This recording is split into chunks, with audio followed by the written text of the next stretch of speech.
Channel. Today we'll be doing the chapter 4 for geography, that is agriculture of NCERT CBSE grade 8.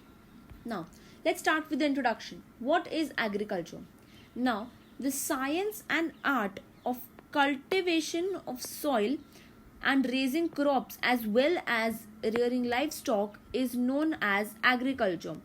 Now, the word agriculture is mainly derived of two words, that is agri meaning soil and culture meaning cultivation. So, soil cultivation is agriculture.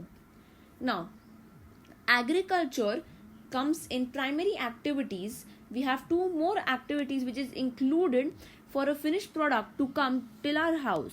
Now, let's see what are these. Firstly, we have primary activities, secondary activities and tertiary activities.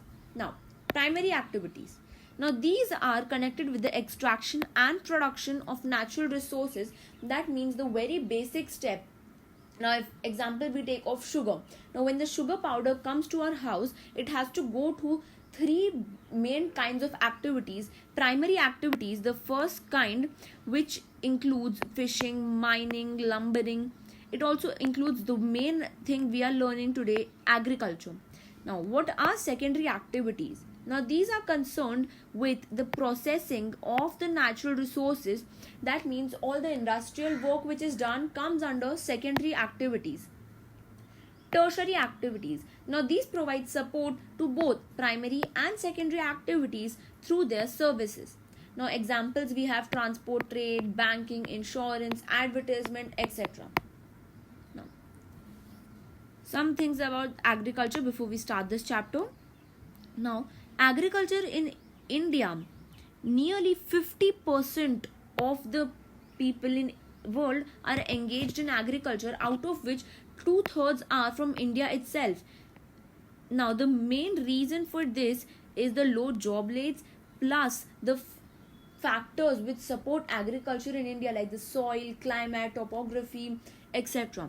Now, agriculture also produces most of the food we consume along with the raw material for various industries. Now, we have the factors that affect agriculture. Like I said, right now, India supports many of these factors. We have climate, soil, relief, and other factors. Now, climate, temperature, rainfall of a place, which are the two most important factors. We cannot, now example we take of a desert, we cannot grow rice in desert because rice is a paddy crop. It requires high rainfall. We can't grow rice in a climate like that hot of a climate of a desert. Now, we have soil. Soil is the main thing that will affect the growth of the type of crops. Now, there are different types of soil. We have clay soil, we have alluvial soil, we have black soil, sandy soil. Now, different crops require different kinds of soils for best growth. Now, clay soil for rice and cotton. We have alluvial soil which supports crops on the river bank. Now, sandy soil which has a more of sand content also in the soil. Now, what is a relief? Now, flat lands, plains, valleys which are on the top of plateaus and deltas. Now, these are the best suited for agriculture. So, relief basically means where you are growing the crop, the location of growing the crop. There are also other factors like irrigation, how to water the crops, the size of land, transport facilities, where the factories are closed or not, because there are some crops like sugar only we are talking about. They need to be taken to the industry on the same day, otherwise the crops will get spoiled. Now, we have the farm system. Now, we can take the farm system as a computer system. Now, the farm system can be known as the computer system, because in computer system we have IPO, which is input, processing and output. Same ways we have in agriculture. Now, the inputs will be your seeds, machinery, chemical, what you are giving towards the crop. The processing will be the plowing, sowing, spraying, harvesting, the removing of pesticides. What all you are giving your hard work in will be a process of growing the crop. And the output, what you get finally after all these, are the things which we get from crops like meat, fish, dairy products, crops, chicken, timber, eggs, wool, etc. Now, the types of farming is mainly divided into two types: subsistence farming and commercial farming. Under this, we have other types of farming. We'll look at it now. Now, subsistence farming. Subsistence farming is practiced at a very low rate, and it is traditionally only done to meet the needs of a farmer. And subsistence farming is also further classified into intensive and primitive. Now, in intensive subsistence farming, it is done on a small plot of land where there are a very less, minimum or no minimum or low machinery, and there is a high use of labor, because the farmer is only practicing this farming for his own family needs. There is not a lot of money that is being invested over here.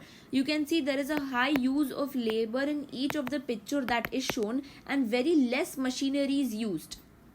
Now, primitive subsistence farming. Primitive subsistence farming, again done to meet the needs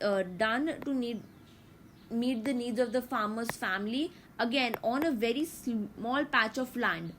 Again, there are low levels of technology, because these all come under subsistence farming, and subsistence farming mainly means meeting the needs of only the farmer's family.